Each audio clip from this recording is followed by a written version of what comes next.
Hello, a warm welcome to Conny Decorates Today, and us, of course, with heart and soul. Exactly, this is our planting. Just an old box, we had branches in it, but maybe you also have one where oranges or apples or something else was in, but you can really use any container that you have at home. And if you want to know how this spring-like, slightly Easter-themed planting works, stay tuned, because we're going to show you now. And these are the things we need today for our planting. Just a wooden box.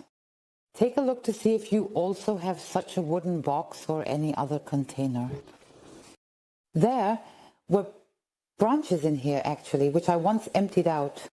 Often you also have small crates for tangerines or oranges, and you can use them just as well. Or even a plastic box which you can simply decorate a bit around the outside with natural materials. Here I just have the burlap sack again, or the natural bark, which we always incorporate into the decoration. I also got them out of the shed again. What I have is a garbage bag, and what I find very nice is that we have these recycled pots. And I also brought a smaller one over here. Then I have a bit of soil. I actually don't think I have any moss right now.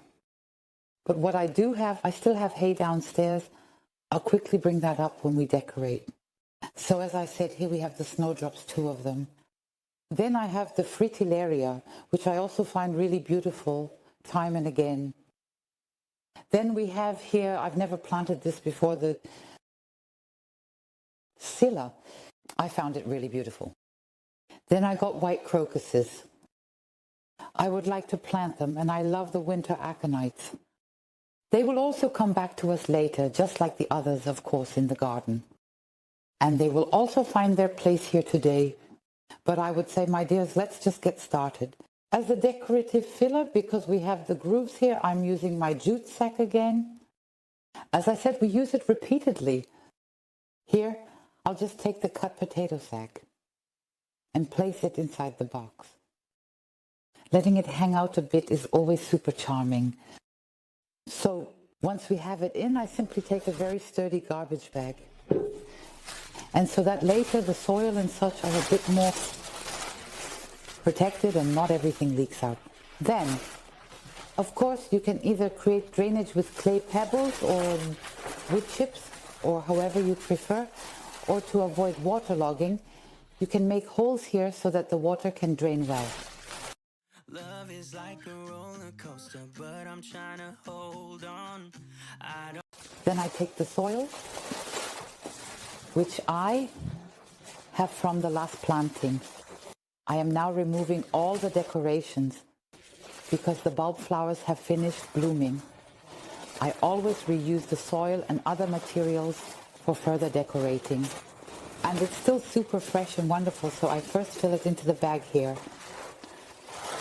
I added a bit more soil, but someone was kind enough to fetch some more, so we can continue. Or can we already start arranging things a bit here? In any case, we definitely want to decorate everything here with our items. That's why I'm checking in advance how we can simply stick them in here. And I would like to add a bit on the side here, but I also don't want to lose too much space. So just take a look. It's also a great side protection, of course. It's really cool if the bark peeks out here and there. Just a bit of jute fabric and bark. And it provides fantastic stability once again. But here we also have this wonderful birch bark. It's fantastic, of course, because it's super thin. And can we really integrate it well here? I think that's enough. We now have this wonderful bark all around, and also just from our vase. I removed this corkscrew hazel branch that we had decorated in the vase. Here I just stick the branch in between again. This now gives a fantastic height. And yes, it always looks super beautiful. Now it's almost getting a bit tight. That's why I'm really looking at the plants first. Yes, where should they go? Where would I like to include them? And I carefully take them out of the pot and place them here for now. What we must not forget, or rather I almost forgot, I still have my great pot here. And I think I will put it in here again after all. That means I go to the side again, place the pot here, just right up against the bark. Just take a look. If you have wasted too much space, then you can of course remove the bark or the items you have in there. But I think now with the handle going over the bark, it actually looks very, very nice. So the corkscrew hazel. I will now place it a bit slanted in the back area first. We have the soil completely in, and now the small winter aconites come in here first, which I find quite nice in the upper area, especially with this great bright yellow. It's a great combination. In any case, I also want to include the crocuses here. Very carefully, I'll add them right here. Even though we fight sometimes and it feels like a war zone, I still care about us. How do you move on when everything goes wrong? Filled up a little with soil. And what I actually still have, I really have some really nice tree moss here. You can of course put it on top here.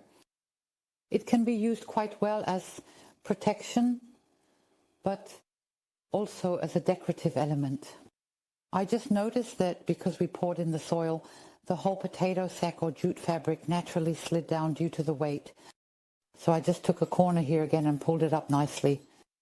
And I tucked the flour sack into the lower area a bit more. You can really tweak it back and forth a bit. Twist and tweak it, that's what I mean. And yes, now the snowdrops are coming in beautifully here. Also at the front, in the front area, I'll place them again, nicely included, then maybe I'll think better. Very carefully with the bulbs once more in the back area here. And at the front, the blue star. I found 2 hyacinths, one light with a light bulbous, and one at the back with a violet bulb, which I placed at the back with the snake's head fritillary. And now we can wonderfully and gently fill in the gaps with the soil here beautifully.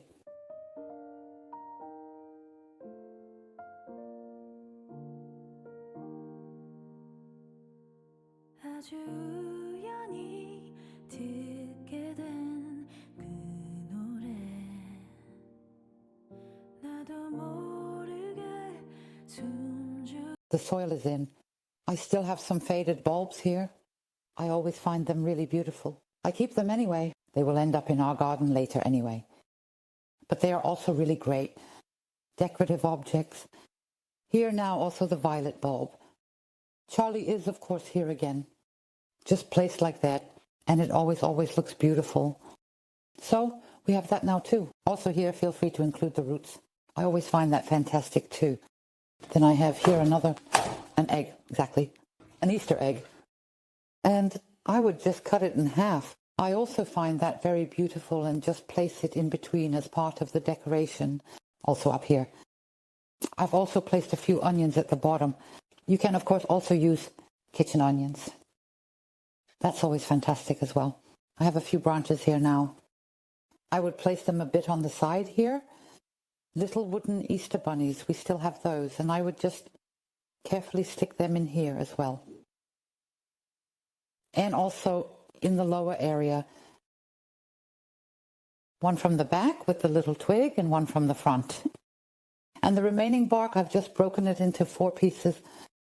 You can really place them wonderfully into the gaps now. Just take a look if you have space anywhere. That's always very, very nice. Just lay it on top or on the side. And then I would say, we've actually incorporated everything. And dear ones, we really hope that we could inspire you today with this filled box. Just take a look at what you have. Maybe you have other boxes too. You can really use anything you have. And we hope, of course, that we could inspire you. Then we would be happy for a thumbs up, dear ones. And feel free to subscribe. It's, of course, free.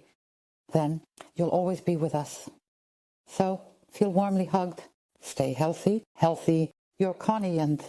You're Micha, your cameraman. Exactly. See you then, dear ones.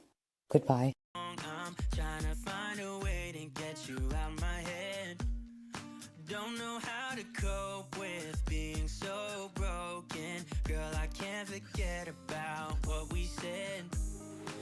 I just wanna love